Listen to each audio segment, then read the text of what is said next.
This article courtesy of Michael Bamberger at golf.com. It was high noon on a football Sunday in fall in Las Vegas, and it seemed like old times. There they were, two former wonderkinds, Roars and Rick, both now 32, strolling down the first fairway of a Tom Fazio development course called the Summit Club. They continue, as they have since their amateur days together, to swing fast, walk fast, and play fast. Their body dimensions are similar too, each man, amazingly, a few inches under 6 feet. Both Rory McIlroy and Rickie Fowler are semi-newish husbands, and both are likely set for life for mechanical watches and foreign-born cars, as long as they wind the stems and change the oil. They were in the day's last group in Vegas, trying to do a difficult thing: win on the PGA Tour. Fowler, with his Olympic rings tattoo on his right forearm, was leading the tournament, the CJ Cup, moved to Nevada from South Korea because of the pandemic. Fowler was trying to win on tour for the first time since Phoenix, the Waste Management Phoenix Open, in January 2019, when Johnny Miller made his final appearance in an NBC broadcast booth. On Sunday in Vegas, Fowler was the 54-hole leader, and McIlroy, 2 shots back, was his closest pursuer. They've known each other forever. They see each other at all the better tournaments, among other places. They're friends. McIlroy could have played in the 2016 Olympics, but chose not to. Fowler, who did, has told McIlroy all about what he missed. This year, McIlroy played in the Olympics, Fowler watched on TV. Rory crossed an ocean to settle in Jupiter, Florida, drawn by the warm weather and the tax climate too. The Sunshine State has no state income tax. Rickie crossed a continent to settle there. Weather and taxes, the Florida siren song for tour players. Both men live in mansions, they live large, but they also maintain a soupçon of modesty.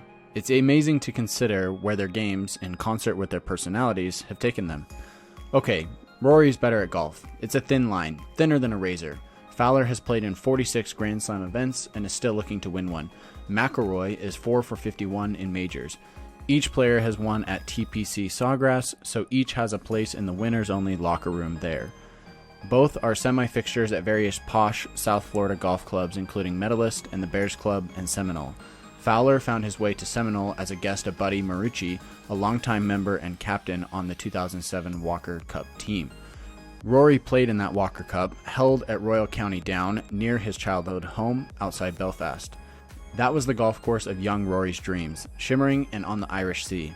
Rory played at an inland hillside course called Hollywood, where his father, Gary, sometimes tended the bar. All these years later, Jerry, loaded with personality and game and brogue, is a member of Seminole, too. When live professional golf made its first tentative return to the airwaves, 2 months into the pandemic, McIlroy and Fowler were carrying their bags at Seminole alongside Dustin Johnson and Matthew Wolff in a glamorous made-for-TV charity match, May 2020. Let's go further back. Can you remember the summer of 14? It was just 7 years ago. 7 years and change, though it seems longer, doesn't it? McIlroy and Fowler would likely agree with that. In July 2014, McIlroy won the British Open at Hoylake, and Fowler finished in a tie for second, 2 shots behind him. The next month at the PGA Championship at Valhalla, McIlroy won again, 2 shots ahead of Fowler, who finished third. These long, fruitful PGA Tour careers, they're all tangled and entwined. If you want to play 6 degrees, knock yourself out. Google has done less fruitful things. The CJ Cup, to be technical about it, is the first event of the 2021-22 golf season. Yep, it's the opener. Happy New Year. On Sunday, McIlroy went out in 33, 3 under par. That sounds better than it is. Fowler went out in 35. That doesn't sound terrible. But on a birdie fest course, in perfect conditions, when you're trying to win and guys are going low all over the place, it's half a nightmare. Fowler didn't have it on Sunday. Colin Morikawa did.